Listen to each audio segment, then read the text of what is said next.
आज अगर आप विकसित देश अमेरिका में वैक्सीन लगवाते हैं तो वैक्सीन के तुरंत बाद सर्टिफिकेट के नाम पर आपको हाथ में एक कार्ड थमा दिया जाता है जिसे वैक्सीनेशन रिकॉर्ड कार्ड कहते हैं। दूसरी ओर अगर आप विकासशील देश भारत में वैक्सीन लगवाते हैं तो आपके फ़ोन पर आपके वैक्सीनेशन सर्टिफिकेट का डायरेक्ट लिंक भेज दिया जाता है जहां से कोई भी अपना डिजिटल वैक्सीन सर्टिफिकेट डाउनलोड कर सकता है।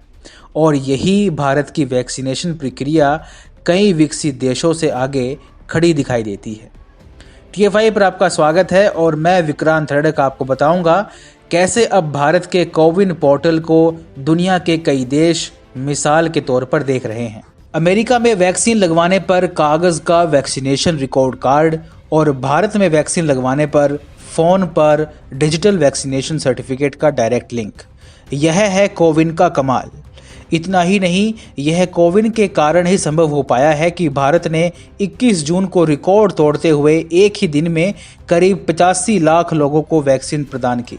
परिणाम यह है कि अब दुनिया के 20 से अधिक देश भारत के कोविन प्लेटफॉर्म की तर्ज पर अपने अपने देश में भी ऐसा ही तंत्र स्थापित करना चाहते हैं और उसके लिए इन देशों ने भारत सरकार से सहायता मांगी है। Vietnam, Peru, Mexico, Iraq, Ukraine, Nigeria और UAE जैसे करीब 20 देशों ने भारत के कोविन मॉडल में रुचि दिखाई है। इसके बाद अब भारत का स्वास्थ्य मंत्रालय, विदेश मंत्रालय और नेशनल हेल्थ अथॉरिटी मिलकर 30 जून को कोविन पर एक ग्लोबल कॉन्क्लेव का आयोजन करने वाले हैं। कोविन के अध्यक्ष और नेशनल हेल्थ अथॉरिटी के CEO डॉक्टर RS शर्मा के बयान के अनुसार भारत डिजिटल प्लेटफॉर्म के आधार पर यूनिवर्सल वैक्सीनेशन अभियान को आगे बढ़ाने हेतु अपने अनुभव इन देशों के साथ साझा करेगा। भारत में वैक्सीनेशन की रणनीति बनाने, उसे लागू करने, उसे मॉनिटर करने और उसे बेहतर बनाने के लिए कोविन का इस्तेमाल किया जा रहा है। आगे डॉक्टर शर्मा ने यह भी कहा कि कोविन भारतीय वैक्सीनेशन अभियान की रीढ़ की हड्डी है। कोविन या कहिए Covid vaccine intelligence network Bharat में कोरोना की वैक्सीनेशन के लिए खास तौर पर विकसित किया गया है। यह EWIN यानी इलेक्ट्रॉनिक वैक्सीन इंटेलिजेंस नेटवर्क का ही एक विस्तृत रूप है जिसे पहली बार वर्ष 2015 में भारतीय केंद्रीकृत वैक्सीनेशन अभियान के लिए शुरू किया गया था। भारत में आज वैक्सीन की मैनेजमेंट से लेकर वैक्सीन के वितरण तक सभी काम इसी कोविन के माध्यम से किए जा रहे हैं। वैक्सीन किस प्रकार उत्पादक से खरीदार के पास पहुंच रही है, वैक्सीन का कितना स्टॉक बचा है, कोल्ड स्टोरेज की सुविधा कैसी है और वैक्सीन के वितरण में किन समस्याओं का सामना करना पड़ रहा है, इन सभी चीज़ों का ब्यौरा अधिकारियों को एक ही जगह मिल जाता है।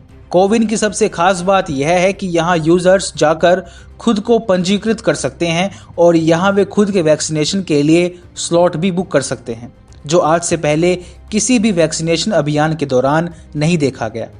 यहाँ सभी प्रकार का डेटा रियल टाइम में उपलब्ध होता है जो अधिकारियों को सुचारू रूप से वैक्सीनेशन प्रक्रिया आगे बढ़ाने में सहायता प्रदान करता है।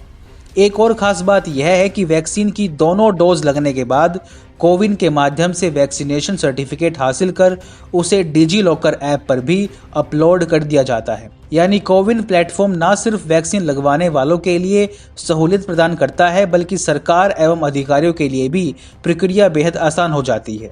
यही कारण है कि भारत में अब एक ही दिन में 85 लाख लोगों को वैक्सीन प्रदान की जा रही है। आने वाले दिनों में यह आंकड़ा 1 करोड़ को भी पार कर सकता है। कोविन की यह शानदार उपलब्धि ही है जिसके कारण अब दुनिया भर के देश इस मॉडल को अपनाने के लिए आतुर दिखाई दे रहे हैं।